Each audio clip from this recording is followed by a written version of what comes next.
Hey everyone, welcome to my channel if you're new and welcome back if you're returning. So this is Power Book 2 Ghost episode 4 and it's called The Prince. So we start out this episode with Monet. She's on the phone with Tariq and she's like, listen, these are the rules. 1, 2, 3, you don't do this, you don't do that. I was like, I'm so glad to see us starting this episode and Tariq is not running around looking crazy. But don't worry y'all, the running is coming. So he's actually in this beautiful building. I'm like, what is he doing in the building? He's in the building because he's supposed to be meeting with Simon Stern. Little did he know, he's meeting Simon Stern's new man. So Simon then went out here and got him a tenderoni named Sebastian. Well, we gonna call him Bash because he said that's what he goes by. So Bash is with all the bull crap. He's with all of it. So he tells Tariq tells him, listen, I'm trying to run this little business thing. I just need money from y'all. We gonna have to work it like this. I can give you 3%. He was like, no. Sounds like you need me. You can actually give me 15%. They come to a happy little medium of 5%. And what they're gonna do is he's gonna help Tariq get this money from these kids and get this work out there so he can, I guess, pay for his mother's lawyer. And, you know, all will be great with the universe once Tasha's home. But anyway, so Bash is like, all right, I'm with the shits. We can do this, but we're going to do it my way. So now Tariq's going to be able to funnel money through Simon, which I think is a genius idea. So he gets on the phone with his mama. I'm like, I'm really having an issue with Tasha this season. Who is she? Is she the mother from hell or is she a good mom? What's the deal? Like, it seems like at every angle, she wants Tariq to do good things, but not really. Because now she's telling him he needs to go get a piece. Why would you tell him that? I mean, yes, okay, he's in that world. He might need it. She's a little scared because the message is coming from Monet and them. But girl, anyway, back at the school, Tariq is in class and they're talking about they have this little thing where you can go out of town and get credit to do the project and you actually can graduate early. Of course, anything talking about early graduation is right up Tariq's alley because that's what he needs. So we got little Miss Lauren. She goes up to Jabari and she's like, hey, can I sign up for this? Can I, apply for this? Because this will be good for me. Come to find out, the fellowship that's going to take her to Maryland, she's got a boyfriend in Maryland. So that's why she's trying to get there. Tariq is like, oh, I can do this so I can get out of school. Well, we got Carrie listening into the conversation between Lauren and Jabari. And of course, Carrie caught Jabari up there with the grad student last episode. So she's listening. She rolling her eyes and looking all crazy like, Jabari just trying to get his some ass. That's what he's after. But he's like, okay, well, Lauren says, well, look, can we talk about this over dinner? Jabari's like, dinner, huh? I was like, oh, he's a creep. She's like, yeah, with my parents, so you can explain the program. Cool. He says, all right, cool. Well, how about we have Carrie come as well? And then Tariq volunteers himself. Well, I'll come. I don't understand what that move was about, but I said, okay. So now Tariq's going to go to dinner with Lauren and her parents. Back at the OK Corral, you got Monet and her wretched son. They appear enforcing the laws of the land. So now they finally done took to task these boys that were a little bit out of pocket. And it's crazy because, the boy, he tried to stunt on Monet. Monet put down the law. Listen, y'all gonna be on probation because y'all are acting stupid. All of a sudden, she goes to walk away and he's going to call her puta. She turned around and said, hold on, what'd you say to me? And then looked him in his face. He had nerve about to say it again. I was like, oh, Lord, boy, you about to die. So, of course, Kane jumps in and he beats up the boy. And then as they're walking away, he's just smiling like a Cheshire cat. Like anything to make his mommy happy. He's such a mama's boy and I can't stand that about him. But I feel like he's the problem and she knows it too. Well, we have bigger fish to fry in the name of DAIVS MACLEAN and Paula. So Tariq brings the money. And, DAIVS is not really asking many questions because he already knows something ain't right in the buttermilk. But Paula's like, listen, we have to cover our behinds because this is going to fall on us. We're huge and this little boy here can take us all down. They was like, listen, I don't care where the money's coming from as long as the money's coming in. So Paula pretty much gets with Tariq. Is like, listen, you have to start doing wire transfers. This had to be something that we can track. We cannot keep dealing in cash. And Paula's 100% right. So Monet is up here with her kids, and she like, I know this little Tariq Ma is up to something, but I need to know how he's running this operation. Of course, to Monet's main objective is to make sure no one's gonna bring the heat back to her. So she tells Drew, "You need to go up there to the school and figure it out." Of course, Kane jumps in. "No, I'm gonna go up to the school. I'll get all the answers out of him." She was like, "Ain't nobody about to believe that you an Ivy League student." Like, she completely just dogged her son, but he you know, he kind of put his head down because he felt stupid. Diana's like, "Oh, I'll go." "Oh, I know you will, little Miss Fast in the ass. No, you'll have a seat. Your brother Drew will go." So Drew goes up to the school to go see what Tariq got going on. While Drew's at the school, he can't keep a good focus on Tariq because he found another little interest. So Drew's in the art class with Tariq, and he goes up to the other little boy. I was like, "Oh, look at the eyes they keeping. Okay, something's going on there. I see what this is." So Drew is not into the ladies. Drew is into the men. So while Drew is up there kikiing and cacaing with his new little friend, Tariq sees an out. Tariq sees exactly what's going on, so he slips up out of there and he's off onto his merry way. So Drew was supposed to be focused on Tariq, and instead he's not doing what he came there to do, and that's kind of a problem. And speaking of problems, Riley rolls up in. This is Cooper's niece. She's all nothing but a walking problem. You just look at her and tell she ain't nothing but trouble. I said, you know what? She's in the perfect family because she's in the little park trying to cop her a score. So she got picked up by the police. She said her dealer didn't show up, so she had to go get whatever she needed to go get, how she had to get it.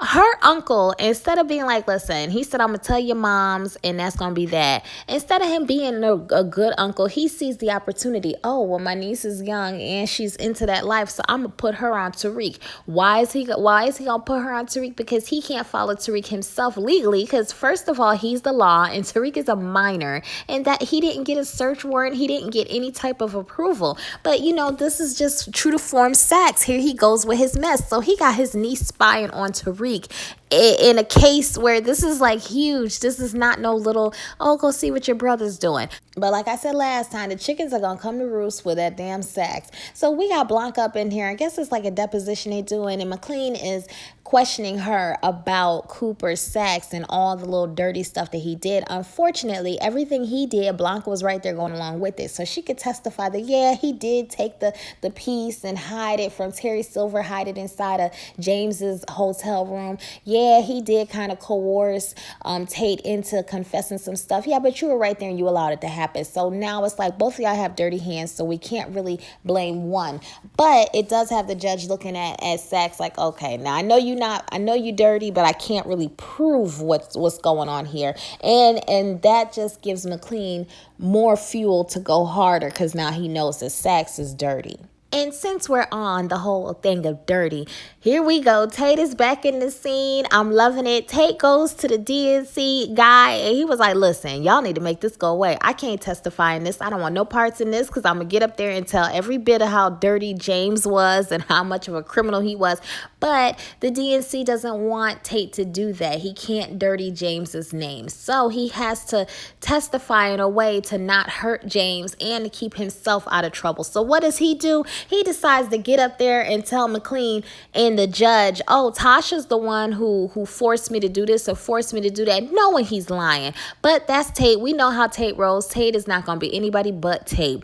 And another one, speaking of doing dirty, we got Drew up here. He's supposed to be following Tariq around, but we see what he's doing. He get his little swerve on. So he's got his brother, Tariq is calling, and he can't occupy Tariq right now because he's being occupied. So what happens is Drew calls his sister. Mom is not stupid. Mom has Sis's phone. So Sis has to talk on speakerphone. What's up? What you need, Drew? "Oh, I need you to come up here and get Tariq some work because I'm kind of occupied at the moment."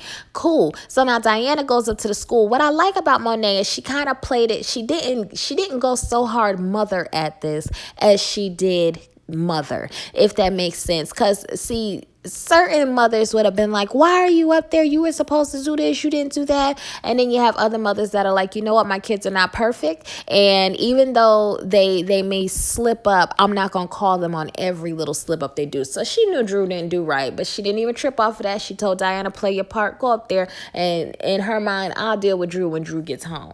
And just when we think Tariq is done with the running, here he go again. Now he's running to get to the flower shop to go buy some flowers for Lauren's mother because he was so busy up in Diana's face that now he's late to dinner with Lauren and her parents and the teachers. And it's crazy because every show I see, it's like an episode of Where's Waldo. I always found me a brown package car in the background, y'all. But anyway, Tariq winds up going to the house and he's a little late. He gets there for dessert. When I tell you, I don't know what it is. It's just like whenever I see shows, it's always a light-skinned mama and the dark-skinned father, and they're just super uppity. And then it's I guess she's black identifying. I don't know what she is, but she's like, oh, look at Tariq. Okay, so you get here on what we used to call colored people's time. So she's kind of uppity. And like I said, I guess she's black identifying. I don't know what she is because she said what we call. So apparently she's a colored person. This is ridiculous. Why is that always the case? It is always an ambiguous mother with a dark skinned father, and then the father's he's a bit uppity as well, and they're sitting here grilling Tariq. They're asking him about his father. They talking about his mother. The mom tried him and see if he read a book. And he's like, yeah, I read the book. And she's like, oh, yeah. And in the book, so the guy was a sociopath. And that's how she's kind of looking at Tariq. And he was like, actually, that's not how I saw it. And she's like, oh, well, maybe I need to read it again. Maybe you do. So while they at the dinner, Jabari and Carrie, they sitting there going back and forth. They just as ratchet as the day is long. Carrie got this issue because she knows Jabari slept with that grad student, but she's not calling it. So Lauren was like, maybe we should just go away from here and go look for something. I don't know why they left the table, but they left the table. So they leave the table. But as soon as they can get out, Lauren's got her face all up in Tariq's face. I said, look at her. Ooh, little hussy herself. It's like Tariq got all the girls. I like it, though. I'm with it. So the mama calls Lauren, hey, you got a guest. It's her boyfriend from Maryland. How did he even know to come to dinner? Oh, because mom invited him.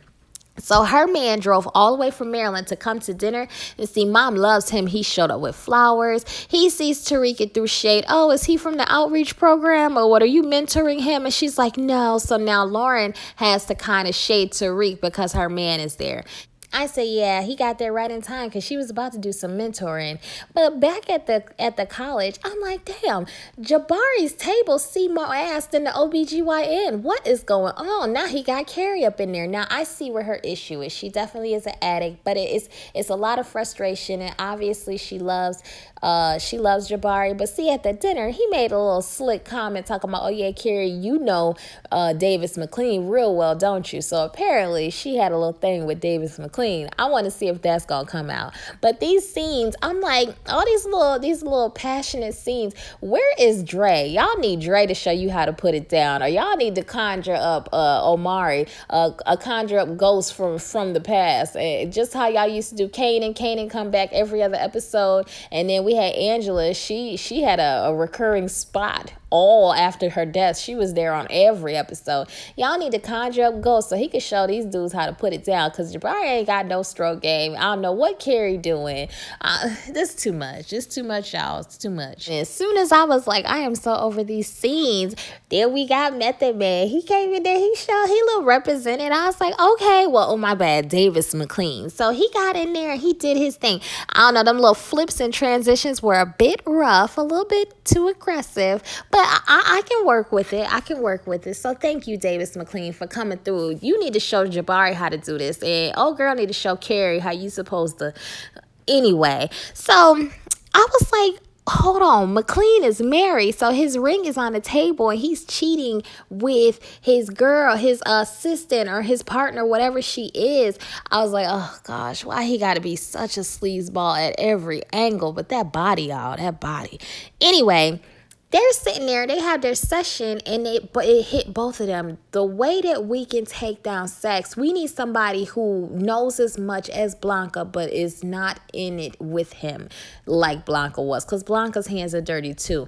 Who other than Tamika? So he sent Tamika some flowers, and with that flower, she got subpoenaed to come to court. And she says, son of a, she knew. So that's exactly who they need. Tamika is going to be the one to bring down the house. We go back to the school, y'all. Lauren acting all weird because she kind of shaded Tariq. And Tariq like, listen, ain't no love lost. I got plenty of hoes. You just one of many. So his little smirk, I love that. And, this episode was cool. I thought it was kind of interesting. Now, what I do like is that Diana and Lauren are complete contrasts of one another. I just wish it wasn't. I ain't going to get into the whole racial side of things, but I just wish that it was a little bit of a different dynamic. I kind of wish that it was Lauren's character who was the bad girl and more of Diana who was a part of the good family. But because I know what's gonna happen, it's gonna be just like his father. He's gonna shade the dark skinned girl for the light skinned girl. I just feel it. I feel it in my heart, y'all. I feel it in my spirit. Anyway, y'all, comment down below what y'all think about this episode. Make sure you thumbs me up. Don't forget to comment. Don't forget to subscribe, and we'll do this again next week, y'all.